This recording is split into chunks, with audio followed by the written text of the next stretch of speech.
नमस्कार, मैं आयुष्पाल India news पर आपका स्वागत करता हूं। लेखपालों को सीएम योगी आदित्यनाथ पत्र बांट रहे हैं। आपको सीधे लखनऊ लिए चल रहे हैं। सीएम योगी आदित्यनाथ क्या कुछ कह रहे हैं, आपको सुनाते हैं।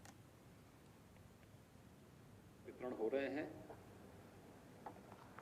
इस अवसर पर आप सभी को जो यहाँ पर बैठे हैं, प्रदेश के अलग अलग कमिश्नरी मुख्यालय पर भी ये समारोह चल रहा है, एक कार्यक्रम वहाँ सीधे लाइव हो रहा है।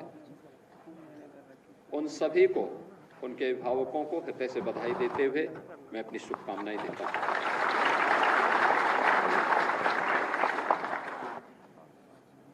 आप सब जानते हैं कि राजस्व विभाग एक बहुत महत्वपूर्ण विभाग है और उस विभाग की कार्मिकों की जनता की सेवा की नींव के रूप में लेखपाल की भूमिका बहुत महत्व रखती है। वर्षों से मांग चल रही थी, लेखपालों के पद खाली पड़े हुए थे और प्रदेश ने आम जनमानस की सुविधा और प्रदेश में निवेश की व्यापक संभावनाओं को ध्यान में रख करके इस नियुक्ति की प्रक्रिया को समयबद्ध तरीके से आगे बढ़ाने के लिए 2022 में राजस्व विभाग ने अपना अध्याचन अधीनस्थ सेवा चयन आयोग को प्रदान किया था। चयन की प्रक्रिया पूरी ईमानदारी और पारदर्शिता के साथ अधीनस्थ सेवा चयन आयोग ने संपन्न की, लेकिन जैसा कि हम सबको देखने को मिलता है, कुछ लोगों की एक फितरत होती है, हर अच्छे कार्य में रोड़ा अटकाना, अफवाह पैदा करना, गुमराह करना और कहीं ना कहीं नवचयनित लेखपालों के नियुक्ति पत्र वितरण में भी इस प्रकार के रोड़े अटकाने के प्रयास हुए। लेकिन राजस्व विभाग और अधीनस्थ सेवा चयन आयोग इसके लिए लड़ा और अंततः सुप्रीम कोर्ट से भी फैसला अपने पक्ष में करके आज 7,720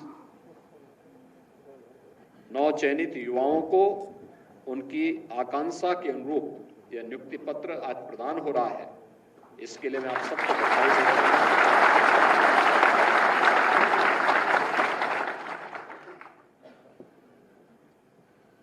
यह प्रक्रिया पूरी होने के बाद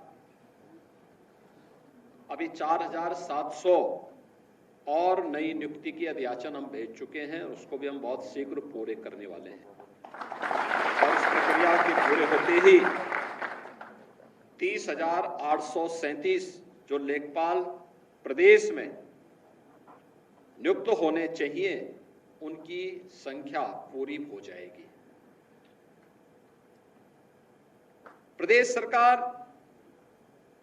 और डबल इंजन की ये सरकार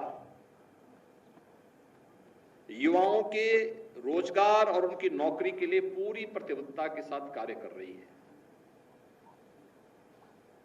पिछले 7 वर्ष में आपने देखा होगा, नियुक्ति की प्रक्रिया पूरी पारदर्शिता के साथ, पूरी ईमानदारी के साथ, बिना किसी भेदभाव के युवा की योग्यता और उसकी क्षमता के अनुरूप प्रदेश सरकार ने इन कार्यक्रमों को आगे बढ़ाया, जिसका परिणाम था कि 6 लाख से अधिक युवाओं को हमें सरकारी नौकरी में नौकरी प्रदान करने और नियुक्ति पत्र प्रदान करने का अवसर प्राप्त हुआ और आज वे सभी युवा प्रदेश के विकास में अपना योगदान दे रहे हैं। वे अलग अलग क्षेत्र में थे, तो Uttar Pradesh public service commission में था, कोई अधीनस्थ सेवा चयन आयोग से था, कोई उच्च शिक्षा चयन आयोग बोर्ड से, कोई माध्यमिक शिक्षा चयन आयोग बोर्ड से, कोई बेसिक शिक्षा परिषद से, कोई पुलिस भर्ती के रूप में। यानी अकेले हम लोगों ने प्रदेश में 1,55,000 से अधिक तो पुलिस कार्मिकों की नियुक्ति की।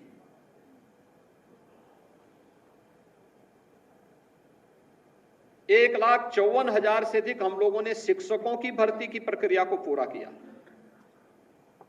और अन्य विभागों में भी इसी प्रकार की, चाहे वह लोक निर्माण विभाग हो, चाहे वह राजस्व विभाग हो, चाहे वह सिंचाई विभाग हो, इन सब में भी नियुक्ति की इस प्रक्रिया को समयबद्ध तरीके से आगे बढ़ाने का कार्य किया गया और परिणाम हम सब के सामने है कि 6 लाख युवा जहां सरकारी नौकरी प्रदेश के अंदर पहली बार प्राप्त किया। इससे पहले एक साथ इतनी बड़ी संख्या में नौकरी इतने कम समय में युवाओं को प्राप्त हुआ हो, ये नहीं देखने को मिला। और बिना किसी भेदभाव के उसके साथ आरक्षण के नियमों का पालन करते हुए, योग्यता और उसकी क्षमता के अनुरूप उसकी प्रतिभा का सम्मान करते हुए जब चयन की प्रक्रिया पूरी हुई तो आज वो युवा अपनी प्रतिभा और अपनी योग्यता का लाभ प्रदेश को दे रहा है। लेकिन 2017 के पहले क्या होता था? ये जो भर्ती, आधे लेखपालों के पद खाली पड़े हुए, क्यों पड़े हुए थे? क्योंकि भर्ती नहीं होती थी। भर्ती की प्रक्रिया में तमाम होल थे। भर्ती की प्रक्रिया को पहले ही चाचा भतीजे की जोड़ी वसूली के लिए निकल पड़ती थी और पूरा खानदान अलग अलग जिले आवंटित हो जाते थे। मुझे याद है लेखपालों की भर्ती की एक प्रक्रिया को कैसे इन्होंने दागी बना दिया था। लेकिन एक ये प्रक्रिया है, इस 7,720 लेखपालों की पद प्रदेश के अंदर भरे गए और मैं कह सकता हूं, एक भी व्यक्ति ये नहीं कह सकता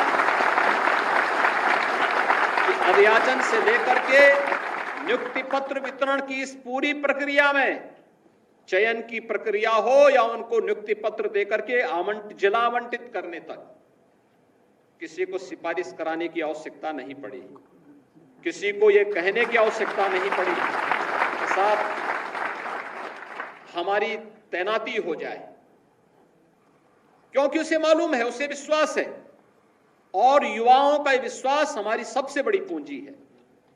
क्योंकि इस युवा के लिए ही सरकार पूरी ताकत लगा रही है, जिससे उसके उज्जवल भविष्य के माध्यम से हम प्रदेश के विकास के पथ को अग्रसर करके उत्तर प्रदेश को देश की सबसे बड़ी अर्थव्यवस्था के रूप में स्थापित कर सके। ये जो प्रक्रिया हमने यहां पर प्रारंभ की, ये प्रक्रिया उसी का हिस्सा है। 6 लाख सरकारी नौकरी मिलना और साथ साथ प्रदेश सरकार ने बेहतरीन कानून व्यवस्था की स्थिति पैदा करके जो माहौल प्रदेश के अंदर बनाया, आज उसका परिणाम भी हमारे पास है। प्रदेश में अब तक हमारी सरकार 15 लाख करोड़ रुपए से अधिक के निवेश के प्रस्तावों को ग्राउंड ब्रेकिंग करा चुकी है, यानी उनका जमीनी धरातल पर उतारने में सफलता प्राप्त कर दी है। और हमारे पास अभी लगभग 30 लाख करोड़ रुपए के निवेश के प्रस्ताव बाकी हैं, जिनको जमीनी धरातल पर उतारने की कार्रवाई हमारे स्तर पर चल रही है। जो बेहतरीन निवेश का माहौल प्रदेश के अंदर बना है, एमएसएमई सेक्टर को प्रोत्साहित करने का कार्य हुआ, इन सब से भी हमने प्रदेश में 1,62,00,000 से अधिक युवाओं को अपने ही गांव और अपने ही घर में, अपने ही जनपद में नौकरी की संभावना उपलब्ध करवाई। ये भी प्रदेश के युवाओं के लिए एक अवसर प्राप्त हुआ। पहली बार इतनी बड़ी संख्या में अपने जनपद और अपने गांव में सुविधा प्राप्त हुई। और यही नहीं, प्रदेश ने स्वरोजगार के लिए भी केंद्र और राज्य सरकार की विभिन्न योजनाओं को आगे बढ़ाने के लिए भी जो कार्य प्रारंभ किया, जिसमें प्रदेश सरकार के स्तर पर, विभिन्न स्तर पर जो प्रयास प्रारंभ हुए, आज उसका परिणाम किस रूप में हम सबके सामने प्राप्त हो रहा। प्रधानमंत्री मुद्रा योजना है, प्रधानमंत्री स्वरोजगार की योजना है, मुख्यमंत्री युवा स्वरोजगार की योजना है, वन डिस्ट्रिक्ट वन प्रोडक्ट की योजना है, प्रदेश के अंदर विश्वकर्मा श्रम सम्मान और केंद्र के स्तर पर पीएम विश्वकर्मा जैसी योजनाओं के माध्यम से भी हमने प्रदेश में 62 लाख से अधिक युवाओं को स्वतः रोजगार के साथ जोड़ने का काम भी यहां पे प्रदान किया है। आज इसी का परिणाम है अनएम्प्लॉयमेंट रेट यूपी का तेजी के साथ नीचे गिरा है और अधिक से अधिक मात्रा में युवाओं को नौकरी और रोजगार, स्वतः रोजगार के साथ जोड़ने का एक अवसर प्राप्त हुआ है। मुझे याद है 2017 के पहले इसका परिणाम, लोग कहते हैं कि आखिर इन युवाओं को नौकरी देने से क्या हुआ। मैं कहता हूं इसका परिणाम हुआ कि उस युवा ऊर्जा ने, उस युवा प्रतिभा ने अपनी योग्यता को साबित किया। 2017 के पहले जो उत्तर प्रदेश देश की छठी अर्थव्यवस्था माना जाता था, वही उत्तर प्रदेश आज देश की दूसरी बड़ी अर्थव्यवस्था और सबसे तेजी के साथ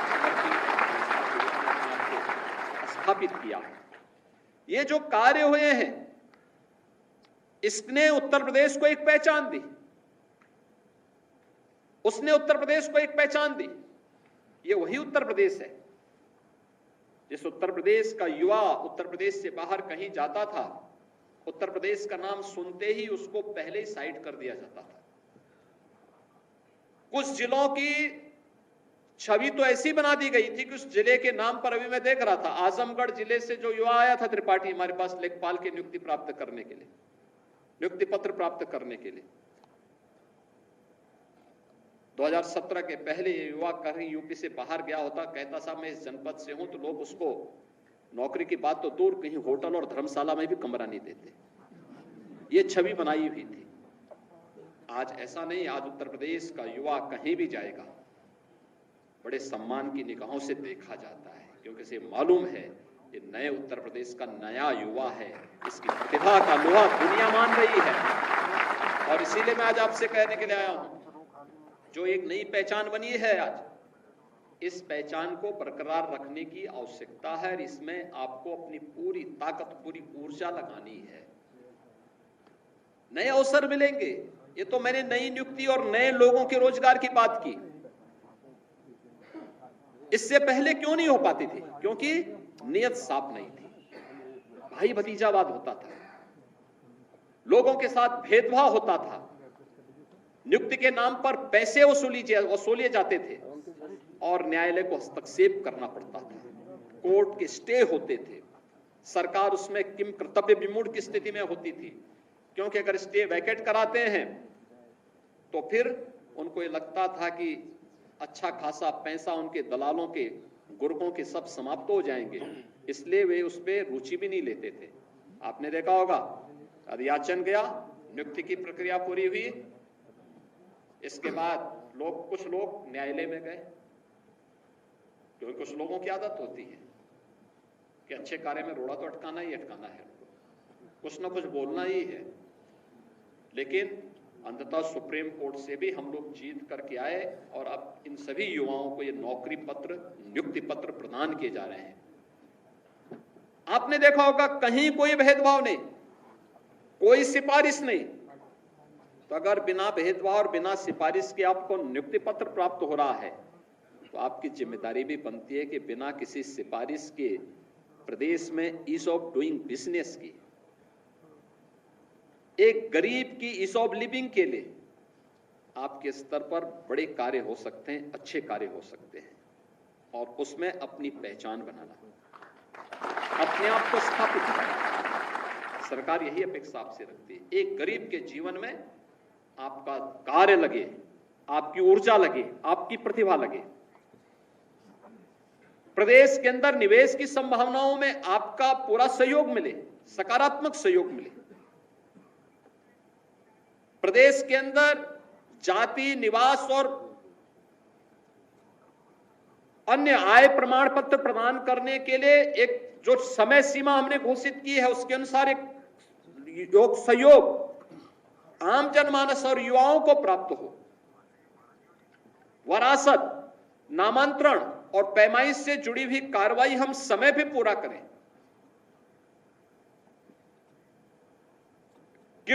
कृषि को अकृषि घोषित करने के लिए प्रदेश सरकार ने रिफॉर्म किया कि 45 दिन के अंदर स्वतः अधिकारी को इसको करना होगा, अगर नहीं करेगा तो डीम्ड मान लिया जाएगा। अगर उसके बाद भी हमारे पास लंबित है और मामला कोई व्यक्ति उससे पीड़ित है, इसमें जवाबदेही भी शासन स्तर पर फिर होती है। आईजीआरएस में हमारे पास बहुत सारे मामले आते हैं। आईजीआरएस के मामले इसी बात को लेके आते हैं। हम लोग देखते हैं कोई व्यक्ति में ऑनलाइन शिकायत करता है, बताता है साहब हमारी शिकायत ये थी, समाधान नहीं हुआ, यहां से 15 दिन में हम उसकी समीक्षा करते हैं, क्यों नहीं हुआ? जनपद स्तर में साप्ताहिक समीक्षा के लिए हमने कहा है और फिर वहां पे जवाबदेही तय होती है। और इसलिए मैं आप सभी युवाओं से कहूंगा, एक अवसर मिला है आपको और यह अवसर आपके आगे बढ़ने के लिए अगले 10 वर्ष तक इतनी मेहनत करिए कि 35 वर्ष की आपकी सरकारी सेवा की नींव इतनी सुदृढ़ हो कि आपके प्रमोशन भी आसानी से हो सके और आपको आगे बढ़ने का भी एक अवसर प्राप्त हो सके, लोगों के बीच में आपकी अच्छी छवि बन जाए। यानी इतनी महत्वपूर्ण कड़ी लेखपाल की, लेकिन बहुत बार होता है कि लेखपाल नाम से ही लोग घबराने लगते हैं, वो घबराहट न हो।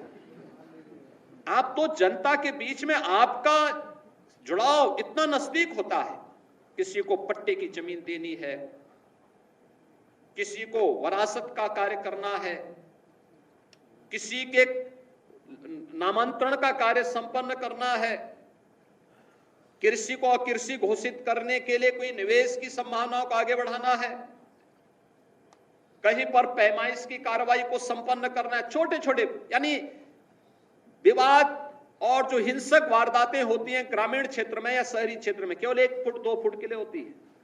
अगर हम समय पे उसको पैमाइश करके सीमांकन कर लें, बता दें कि भाई ये है व्यवस्था, पुलिस की व्यवस्था का, पुलिस का सहयोग ले लें।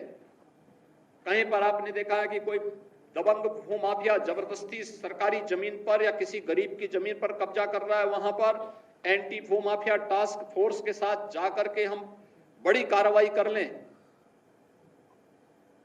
कहीं पर निवेश के लिए कोई प्रस्ताव आया है, उसको समयबद्ध तरीके से आगे बढ़ा लें। आपदा, बाढ़ जैसी आपदा को लेकर के हम समयबद्ध तरीके से लोगों को राहत दे दें। कृषक दुर्घटना बीमा योजना में कृषक, उसके परिवार के किसी सदस्य या फिर बटाईदार और उसके परिवार के किसी सदस्य की किसी आपदा में मृत्यु होने पर समयबद्ध तरीके से राहत की धनराशि उस परिवार को प्राप्त हो जाए। कितना आपको इसका यश मिलेगा, कितना आपके खाते में पुण्य आएगा। लेकिन जब हम लोग अनावश्यक लटकाने का प्रयास करते हैं, पता लगा है ये का मुआवजा है वो बी को मिल जा रहा है, ये वाला बेचारा देखता रह जा रहा है, या पैमाइश में गरीब तो देखता रह जा रहा है लेकिन कोई दबंग व्यक्ति कब्जा कर दे रहा है या कब्जा करवा दिया जा रहा है। गलत तरीके से कोई भी कार्य न करें और इसके लिए टेक्नोलॉजी का उपयोग। अब तो पूरी यहां पर राजस्व की पूरी व्यवस्था ही डिजिटाइज हो रही है। लैपटॉप और टैबलेट उपलब्ध करवाने की कार्रवाई उनकी ट्रेनिंग के साथ हमें जोड़ना होगा। कोऑर्डिनेट से पता लग जाएगा कहां की क्या स्थिति है। आदरणीय प्रधानमंत्री जी ने व्यवस्था की, जहां एक और युवाओं को रोजगार और नौकरी मिले, यह उनकी प्रतिबद्धता और मिशन का हिस्सा है।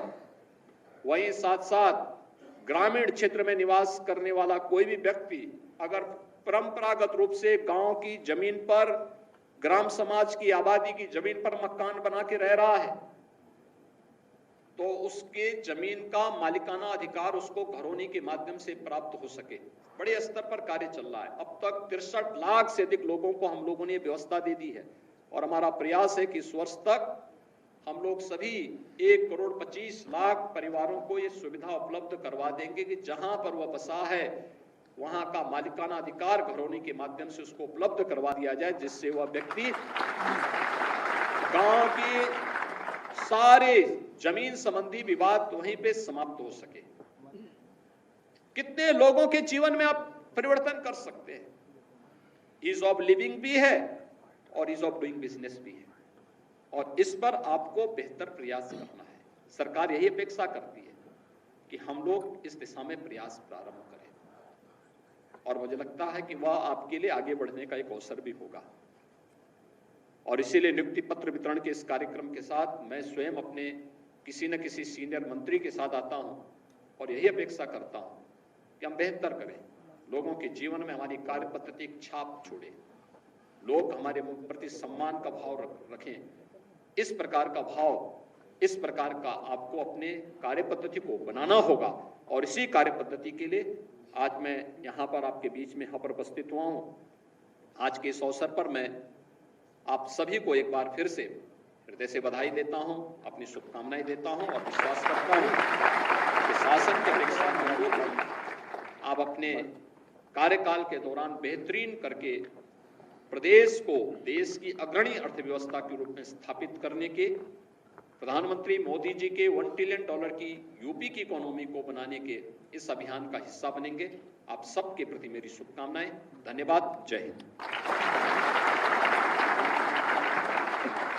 बहुत बहुत धन्यवाद, आभार माननीय, आपके प्रेरणादायी उद्बोधन के लिए, आपके आशीर्वचनों के लिए। मैं अनुरोध करूंगी प्रमुख सचिव राजस्व विभाग उत्तर प्रदेश शासन श्री पी गुरु प्रसाद जी से कृपया पधारें और धन्यवाद ज्ञापन दें।